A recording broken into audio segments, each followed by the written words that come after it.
Bonjour à tous, je vous retrouve aujourd'hui pour un nouveau bilan acquisition de la semaine, donc nettement moins conséquent que celui de la semaine dernière, je vous rassure. Et là, je n'ai que 6 livres à vous présenter.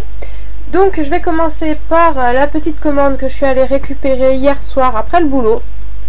Donc, c'est 2 romans que j'ai commandés dans une grande surface en fait, que j'ai commandé sur le site pour les recevoir parce que en fait je les ai trouvés, enfin il y en a un des 2 que j'ai trouvé nulle part dans aucune librairie.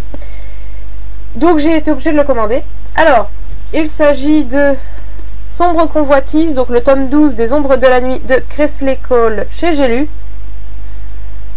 Alors je l'ai cherché mercredi après-midi, il était sorti le 20 mars et je l'ai trouvé nulle part. Donc bah j'ai obligé de le commander, j'aime beaucoup cette série donc je voulais la voir.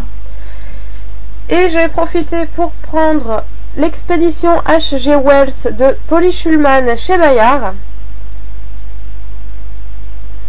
Donc c'est un livre qui suit, comment il s'appelle, La Malédiction Grimm de l'auteur, de la même auteure. Ça suit pas les mêmes personnages, enfin pas tout à fait, mais c'est dans la même lignée de l'histoire. Ensuite, j'ai reçu courant de la semaine un service presse envoyé par l'auteur. Donc c'est le tome 1 de Cinder de Jeanne Devreau.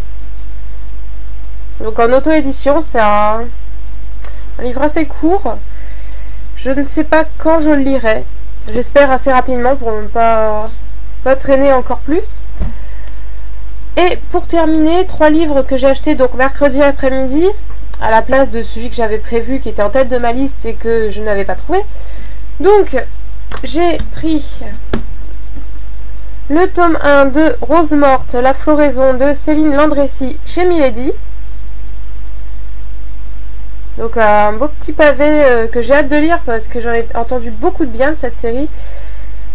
Et je ne l'avais pas encore commencé, donc c'est l'occasion. La sortie poche me permet de me lancer.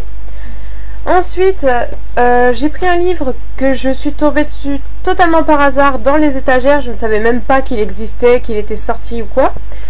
Donc, c'est le recueil de nouvelles Il était une fois de la série Ever After High de Shannon Hale chez Hachette. Donc, c'est des nouvelles, je ne sais pas, je ne l'ai pas encore lu, je pense le lire dans la semaine.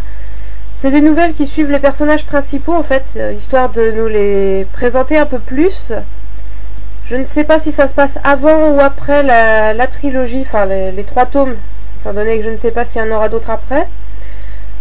Donc à voir après la lecture, je le noterai dans ma chronique si ça se lit avant ou après. Et pour terminer, question livre, j'ai un marque-page à montrer aussi que j'ai trouvé au passage dans une librairie. Donc j'ai trouvé d'occasion le roman du film La Belle et la Bête chez Gallimard Jeunesse.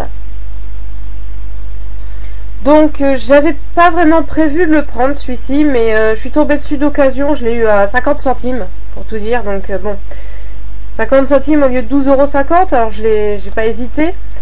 Et j'ai bien aimé, c'est le fait qu'il y ait des photos du film à l'intérieur.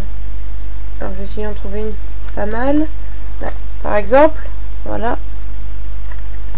Et j'ai complètement craqué, c'est pour la dernière. Hop! La petite créature. Voilà. Donc je pense que ça se lira assez vite. C'est écrit gros. Là, je vous montre. Voilà, c'est écrit gros. Et puis bon, vu que j'ai déjà vu le film, je connais l'histoire, donc je devrais pas traîner à le lire. Et pour terminer, donc le marque-page que j'ai trouvé au hasard d'une librairie. Donc c'est celui des éditions Bayard, donc qui présente le tome 2 de... Comment s'appelle la série? Là c'est La Reine des Macabres, mais je ne sais plus le titre de la série. Enfin bref, La Reine des Macabres de Ty Drago. Et de l'autre côté, le tome 11 de L'Épouvanteur, donc de Joseph Delaney. Voilà, c'est déjà tout pour cette semaine et je vous retrouve donc la semaine prochaine pour un nouveau bilan.